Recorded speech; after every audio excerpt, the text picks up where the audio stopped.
Welcome back, ladies and gentlemen. You're still watching Creative Business.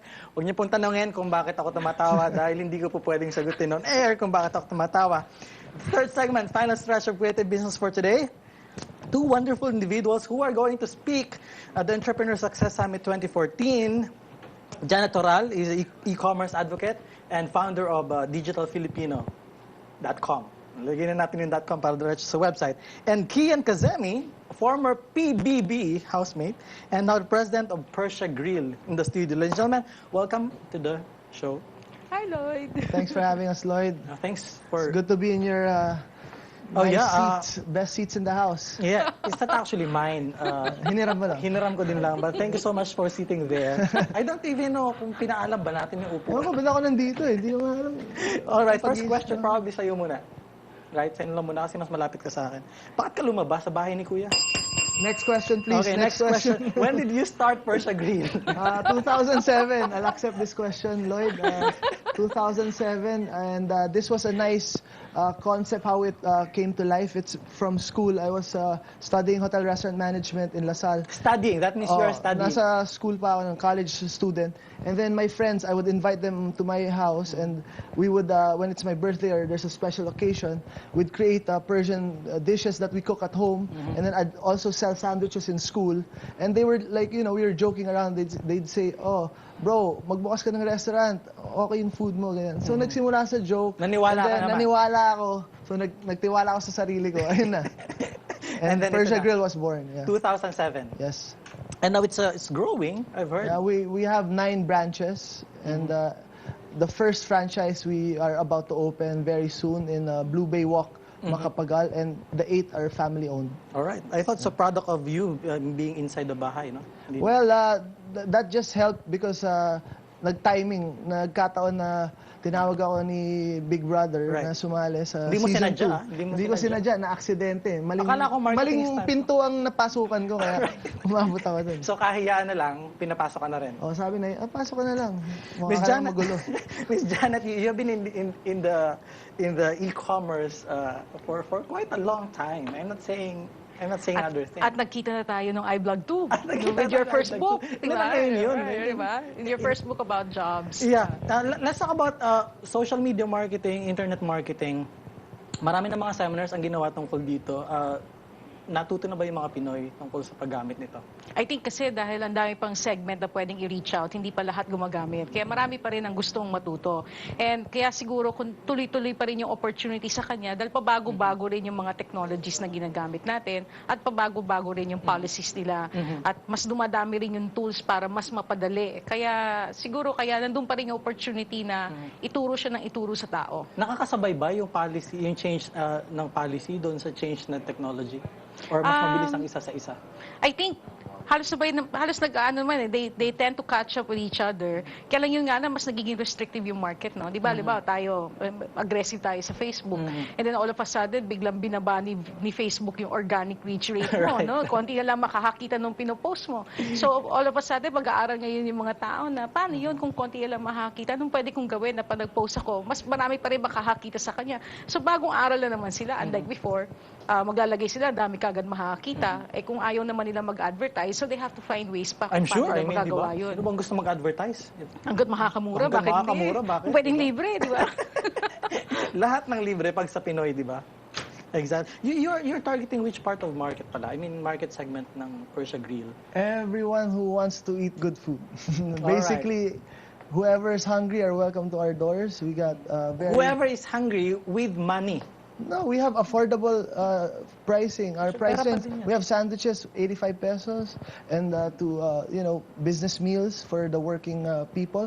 And it's all reasonable prices and quality food. So I think it's a win-win situation. Have you ever thought of being an entrepreneur yourself? Well, I was born into a family of entrepreneurs, and it's in their blood. My parents started from humble beginnings to give me a better life. So sila yung nagsikap galing sa ground zero, and we started from the bottom. Now we're here. So you did not start from ground zero. They did. I start from level 1. Hindi na zero, level 1 now. Level 1 na. Social media is subject for overuse, abuse, underuse. alin dito sa mga klase ng use yung pinaka-popular? Tingin ko underused pa rin siya. Underuse. Kasi underused pa rin siya in a sense na hindi pa rin natin siya talaga na-explore kung paano natin siya pwedeng gamitin para mas makapag-build pa ng stronger relationships sa ating mga customers. Mas nagagamit natin siya more of pag-share ng mga personal lives natin o nagagamit natin siya sa pag-advertise pero underused pa rin natin siya sa pag-maintain ng good relationships Parang sa pag ating mga heartbroken si customers. Lloyd, Oo, pinopost niya. Hindi na heartbroken Actually, yan. no, it's not actually me. It's another account. Not my account. O hindi ako heartbroken na. Baka Uy, maniwala yung mga nalaglag mo si Lloyd. Ba't ka ganyan? Joke lang. Magulat yung asawa ko bakit ako naging heartbroken. Wala siyang kaalam-alam. Oo nga. Baka dahil nakalimutan mo yung anniversary niya. Yeah, exactly. When was it? I wonder when. And then pagdating naman sa government policy about the use of social media or the internet, is there a development? I think yung pagdating sa regulation ng advertising, doon pala nag-a-adjust yung industry. Kasi karamihan ng mga regulations natin sa Consumer Act, hindi pa talaga siya fully na-understand kung paano siya ginagawa online. For example, sa online, may mga restrictions sa mga products na pwedeng i-advertise. May restrictions din in the real world kung paano gumagawa ng mga claims Right. na kung tutusin sa online, medyo nai-ignore yon. Sino nagpo-police nitong Supposedly, meron tayong Advertising Standards Council. Pero ang Advertising Standards Council naman, saka yung DTI, usually they can only act on ads kapag merong complainant. Exactly. So kung halimbawa, kung meron ka nakikita medyo misleading yung advertisement, misleading yung mga I-report mo claims, kung wala namang magko-complain, walang papatol doon. Pero kung Okay. may mag-complain, then the person complaining carries the burden of proof na i-dispute yung claim, and then the person being accused also carries the burden of proof Right. para patunayan niya na yung lahat ng kiniklaim niya totoo. So pag may nag-complain, tanggalin mo na kagad sa website. Oo, kaso kung na-screen capture niya, ano? Pero kung hindi ka naman nag-advertise, kasi unlike sa print, pwede mo sabihin na binaban ka from advertising. Sa online, walang ganon. Right, exactly. Pero I mean, alam ba ng mga policy makers yung supposed to be ginagawa nila or they have to be educated as well? Kahit paano naman, yung mga industry players naman natin, nakakapag-adjust na. Pero yun na nga lang, if they're using a platform that is not regulated, hindi at least sa print industry natin, regulated ang mga newspapers, regulated din. May self-regulation sila, no, yung TV industry. Pero sa online kasi wala namang ganun eh. So, Kaya nga, and then also, yung online policy din nag-iiba. I mean, technology changes. So, kailangan humabol ng policy makers. I mean, hahabol sila. Pero at the same time, andun yung pagbabalance na if you're doing it in a platform na hindi regulated. interesting. Alright, so kung gusto mo makalusot, dun ka sa hindi regulated. Doon ka sa hindi regulated, tapos bully mo na lang, tingnan mo yung market mo, kung magiging aware sila o hindi. Kasi kung malaman ng market mo, ma-inform yung market mo kung ano yung tama at hindi. Kung alam niya hindi mo pina-follow yung tama, then sisira siya sa character mo. Alright, so self-destruct din Oo. yung mangyayari. Have you been using social media? Well, yeah, it helps a lot. That's why it's nice to talk to Madam over here because Free consultation niya hanggang ngayon lang. Free consultation. Hanggang ngayon. And in our website, we put all our addresses of our locations there. So persiagrill@gmail.com. Okay. So you can find it there. And then you nagpa-franchise ka na? Right. Like how much do I need to chip in to get a franchise? Well, it's around 600K. So that's the franchise name. And then Mababa lang, ano? yeah, it's Mababa. very affordable. As we said, we want it to be reasonable prices for quality food and nice ambience. Right. And then you're trying to introduce some innovation pagdating sa food business? Well, basically, for us, food is it's an art, and it's like you have to have a passion for it. So this is like our family recipes that was from my grandma's kitchen in Tehran, Iran. And when my dad came here, he met my mom, which my mom's Ilongga, so I'm half Filipino, but I'm more Filipino because I was born here, and so I wanted to open our doors to the people to try authentic Persian food and have a taste of history. Right. You've been to Iran? Yes, Several it's a times. great place for traveling if you love UNESCO World Heritage Sites and the old city of Persepolis. So I'm coming Yeah. up with a travel Ma'am show. Janet, can we go there? Maganda mag-vlog doon siguro. No, mukhang interesting. Lalo na kung pupunta ka rin ng Holy Land, di ba? Right, exactly. And then, pero hindi ka na nag-stay doon? No, just for vacation. vacation. I'm based in the Philippines, of course. Ito yung bansa ko na Alright. I mean, minamahal. of course, syempre, yung nanay yung masusunod kung saan ka. Siya, boss. Siya ang boss. Pagdating sa online, sa social media, sometimes maraming mga companies ang hindi pa nila kinakagat. Are they prepared, especially yung mga companies na medyo may edad na, sa pag-embrace ng ganitong klase ng concept? I think maganda naman ngayon, kaya siguro rin nag-boom yung social media sa atin at halos majority ng internet users natin gumagamit ng social media. Kasi nga dahil naging very popular siya as a means to connect.